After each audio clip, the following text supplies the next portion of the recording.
अस्सलाम वालेकुम बुजुर्गों, दोस्तों और साथी नाजरीन। इस हफ्ते के फिक्र नज़र प्रोग्राम में आपका इस्तकबाल है।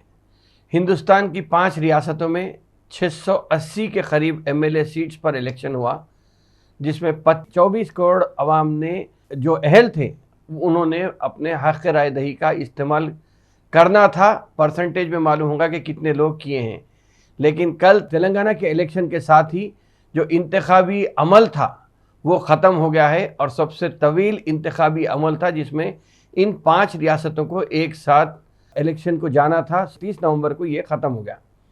एग्ज़िट पोल्स भी आ गए हैं। एग्ज़िट पोल्स अलग अलग रुख बता रहे हैं। तेलंगाना की अगर हम बात करेंगे तो 58 से 78 सीट्स का एक अंदाज़ा लगाया जा रहा है, मगर रेवंत रेड्डी की अगर बात करेंगे तो रेवंत रेड्डी 80 से कम फिगर कांग्रेस को नहीं दे रहे हैं, जबकि के.टी. रामाराव कहे हैं कि उनकी पार्टी बीआरएस को 70 से ज़्यादा सीट मिलने वाले हैं। बहरहाल इन सब चीज़ों के बीच में सबसे बड़ी बात ये थी कि पूरी इन 5 रियासतों में से मैं ये कहूँगा कि हैदराबाद ने ये इशारा दिया है कि शहर हैदराबाद जो चार मीनार के लिए मशहूर है, और चार मीनार के मीनारों को जिस तरह ताबीर किया जाता है कि हिंदू मुस्लिम सिख ईसाई के मीनार है, पूरे हिंदुस्तान में जिन 5 रियासतों में इंतखाबात हुए वहाँ पर यही बात गई कि अब नफ़रत की दुकान बंद होना है। ये बात पक्की हो गई है और लोग अपने अपने बुनियादी मसाइल को, अपने शख्सी मसाइल को, अपनी जो घर की जो परेशानी है उसको ज़्यादा तरजीह दिए हैं। जबकि हर किस्म से कोशिश की गई थी। मध्य प्रदेश में तो बीजेपी ने अपने अरकान पार्लियामेंट को भी उतार दिया था मैदान में, ताकि वो कुछ ना कुछ अपनी साख बचा सकते हैं। राजस्थान में भी ऐसा ही हुआ है। राजस्थान में रिवाज बदलने की बात थी, इसलिए कि राजस्थान में जो रिवाज चलता था कि एक हुकूमत अगर कांग्रेस की आती है तो फिर 5 साल के बाद बीजेपी की हुकूमत आती है, तो वहाँ पर भी रिवाज बदला नहीं है। वहाँ पे गारंटी वर्सेस रिवाज हो गया था। अगर हम तेलंगाना की बात करेंगे तो तेलंगाना में बीआरएस की जो पूरी स्ट्रैटेजी थी वो भरोसे के ऊपर थी। केसीआर भरोसा के नाम से जो स्ट्रैटेजी थी उसको कांग्रेस के 6 गारंटीज़ को आमने सामने रख के छोड़ दिया था। अगर एक बात ज़रूर कहूँगा कि इन 5 रियासतों के इंतखाबात में जो चीज़ सामने आई है वो यही सामने आई है कि गांधी ख़ानदान का जो इमोशनल कनेक्ट था आवाम के साथ, जिस तरीक़े से जो राबता होना चाहिए था, ऐसा लग रहा कि राजस्थान, मध्य प्रदेश और छत्तीसगढ़ में ख़ास तौर पे, जहाँ पे हिंदी हार्टलैंड की जो रियासतें हैं, जहाँ पे हिंदी बोली जाती है या हिंदुत्व का चलन चलता था, वहाँ पे ऐसा लग रहा कि फ़िल वक़्त ना मोदी का मैजिक चला, ना अमित शाह का कोई जादू चल चढ़ा वहाँ पे। बहरहाल यहाँ पे मुंह की खानी पड़ रही है। अगर अभी तो मालूम हो जाएगा कि जब फाइनल रिजल्ट्स आएंगे तो ही मालूम होगा कि किस तरीके से ये बात आई है। मगर जिस जारहाना रवैये से कांग्रेस ने अपनी मुहिम चलाई, राहुल गांधी और प्रियंका गांधी का जो कनेक्ट था वो सही जगह पे लगा है। और इसके अलावा अगर देखा गया तो जो एससी तबका, यकीनन मुसलमानों की बात आ रही है कि मुसलमान ने खुलकर कांग्रेस का साथ दिया, लेकिन एससी तबके की तरफ से भी जो रुझान कांग्रेस की तरफ जा रहा था, और इसका जो मैं ये कहूँगा कि दलित तबके की तरफ से, उसमें सबसे बड़ा चेहरा मल्लिकार्जुन खड़गे का था। तो मैं समझता हूँ कि मल्लिकार्जुन खड़गे, प्रियंका गांधी और राहुल गांधी ने मिलकर जिस तरीके से मुहिम को एक नई जहत दी थी, उसमें ऐसा लग रहा कि बीजेपी अगरचे के हैदराबाद में एक जलसा की थी मादिगा तबके के लोगों को साथ लेके, तो यही एससी तबके के या दलित वोटों को काटने की कोशिश में, लेकिन वो भी कहीं नहीं चल पाया। राजस्थान में तकरीबन 199 सीटों पर मुकाबला हुआ, जबकि मध्य प्रदेश में 230 और 90 छत्तीसगढ़ में थे। सबसे कम जो सीट थे वो 40 सीट मिज़ोरम में थे, 119 सीट इनके बीच में, 119 सीट तेलंगाना के थे। बहरहाल 5 में से 4 एग्ज़िट पोल के हिसाब से ऐसा लग रहा कि कांग्रेस जीत जाएगी। मिज़ोरम में अलबत्ता वहाँ की जो मिज़ो पार्टी है और इनको भी अच्छे खासे वोट मिलने की एग्ज़िट पोल्स में ये बात आ रही है। कांग्रेस मगर ये दावा कर रही है कि सरकार इसी की बनने वाली है। बाज़ एग्ज़िट पोल में तेलंगाना को लेकर ये भी कहा गया है कि मुअल्लक़ असेंबली भी यहाँ पे आ सकती है। बहरहाल एक दिन का इंतज़ार है, नतीजे सामने आ जाएंगे तो एग्ज़िट पोल जाके एग्जैक्ट पोल बन जाएगा, तो जब हम बात कर सकते हैं। लेकिन इसके अलावा भी बहुत सारे चीज़ें हैं जो आगे आगे बदलने के लिए हैं, इसलिए कि इसे सेमीफाइनल कहा जा रहा था 2024 में। और 24 करोड़ लोगों की जो जो जिनकी राय मिलने की बात थी इलेक्शन से, मैं समझता हूं कि 24 करोड़ लोगों ने अगर कांग्रेस का हाथ थामा है तो मैं समझता हूं कि फिल वक्त फूल को पकड़ने के लिए हाथ भी नहीं मिलने वाला है। चलिए, ये रहा इंतखाबात और मुल्क की सियासत का मंजरनामा। मगर इससे अहम बात जो आज अब जो फिल वक्त खुल के आई है कि 2 साल पहले कोविड की लहर चली थी, लाखों लोगों की जान चली गई थी। हिंदुस्तान में तो हिसाब नहीं है। हिंदुस्तान में हिंदुस्तान की हुकूमत एक बात कहती है, जबकि दूसरे रज़ाकाराना तंजीम अलग अलग बातें करते हैं। लेकिन कोविड-19 आया था, लॉकडाउन हुआ था, बहरहाल ऐसे सब हालात हुए थे। लेकिन अब ऐसा लग रहा कि चाइना में एक नई बीमारी शुरू हुई है, फिर से वही तनफ्फुस से रिलेटेड है, रेस्पिरेटरी डिसऑर्डर को लेके है। और ये कहा जा रहा है कि इसमें बच्चे और बूढ़े ज़्यादा मुतासिर हो सकते हैं। फिल वक्त तो चाइना में है और चाइना से यहाँ कब आ जाता इसका पता नहीं।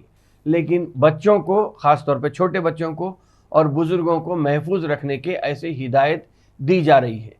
WHO ने अगरचे के चाइना से डिटेल्स मांगे हैं और ये कहा कि कुछ ज़्यादा घबराने की ज़रूरत नहीं है। लेकिन अगर पिछला रिकॉर्ड देखेंगे, सार्स की एक यही बीमारी आई थी रेस्पिरेटरी की, जिसमें 800 लोग हलाक हुए थे। उसके बाद मिडिल ईस्टर्न रेस्पिरेटरी सिंड्रोम की नाम से फिर से एक बीमारी आई थी। उसके बाद कोविड आया था। अब ये कहा जा रहा है कि अगर किसी को चाइना जाना है या कोई ऐसा ख़तरा महसूस करते हैं तो वो फ्लू शॉट्स लें या कोविड के टीके लेकर ही आगे आप सफ़र करें, या चाइना जाते हैं या चाइना से रिलेटेड आजू बाजू के कोई ममालिक जाते हैं तो ये चीज़ आ रही है। लेकिन अगर देखेंगे तो चाइना से हिंदुस्तान में कितनी दिन में, कितनी देर में ये बीमारी हिंदुस्तान पहुंच सकती है, इसके लिए ये ज़रूर कहा गया है कि हिंदुस्तान के कुछ रियासतों ने कहा है कि वो कितने तैयार हैं और एहतियात बरतने का मशवरा दिया है। चाइना और हिंदुस्तान के बीच में ये कहा जाता है कि 2915 किलोमीटर की दूरी है हवाई जहाज़ से अगर जाएंगे तो। अगर सड़क के रास्ते से जाएंगे तो दिल्ली से निकल के आपको बांग्लादेश से फिर चाइना जाना पड़ेगा, जिसके लिए NH-27 का इस्तेमाल करना पड़ता है और 7520 किलोमीटर का फासला तय करना पड़ता है। और ये कहा जाता है कि अगर आप गाड़ी से जाते हैं तो 124 घंटे लगेंगे। बहरहाल ऐसे सब चीज़ें हैं कि ये भी बहुत बड़ी बात है कि अगर ये बीमारी आती है तो हमारे दवाखाने या ख़ुद आवाम कितनी तैयार है इससे निमटने के लिए। बहरहाल वैसे अब फिल वक्त एहतियाती तदाबीर की बात आ रही है तो ये कहा जा रहा है कि राजस्थान, गुजरात, उत्तराखंड के अलावा कर्नाटका और तमिलनाडु में ये एक्सरसाइज शुरू हुई है कि हमारे हॉस्पिटल्स, हमारा हेल्थ स्टाफ कितना तैयार है और अगर ये बीमारी हिंदुस्तान पहुंचती है तो हम इस पे कैसा रोक लगा सकते हैं या कैसा इसे कंट्रोल कर सकते हैं।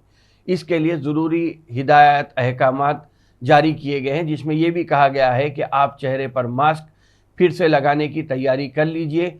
अगर खांसते या छींकते वक्त ये ज़रूरी है कि आप मास्क का इस्तेमाल करें या दस्ती का इस्तेमाल करें। बहरहाल जो भी चीज़ें हैं, हाथ इधर उधर मत लगाइए जिससे कि ये चीज़ फिर फैल सकती है। जो कोविड में जो चीज़ें अहकामात जारी किए थे वैसे ही फिर यही कहा जा रहा है कि हाथ को आप अच्छा साफ़ सुथरे तरीके से धोते रहिए और वक्तन फ़ौक्तन धोते रहिए। तो बात यह है कि 5 वक्त अगर वज़ू करते हैं तो बहरहाल हमें तैयार रहना चाहिए कि किस तरीके से क्या पॉलिसी आ सकती है। और अगर ये तनफ्फुसी बीमारी हिंदुस्तान में आती है तो इसके लिए जो एडवाइज़री जारी की गई है उससे बचने के लिए मैं समझता हूँ कि हर एक को होशियार रहना है, चौकन्ना रहना है।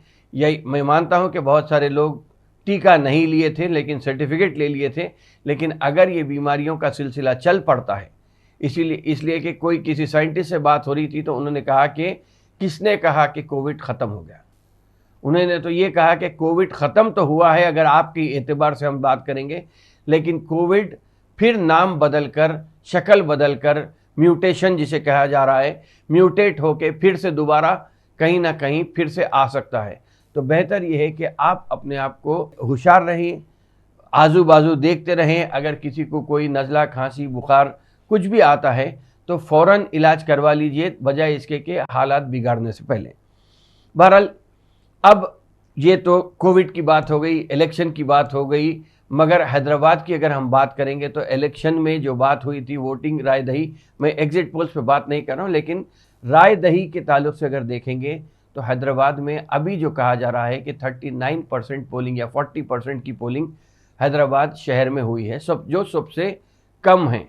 और इसमें भी अगर देखेंगे तो हैदराबाद, शहर हैदराबाद में हैदराबाद और सिकंदराबाद आता तो सिकंदराबाद में ज़्यादा होती और हैदराबाद में और भी कम पोलिंग रिकॉर्ड की गई।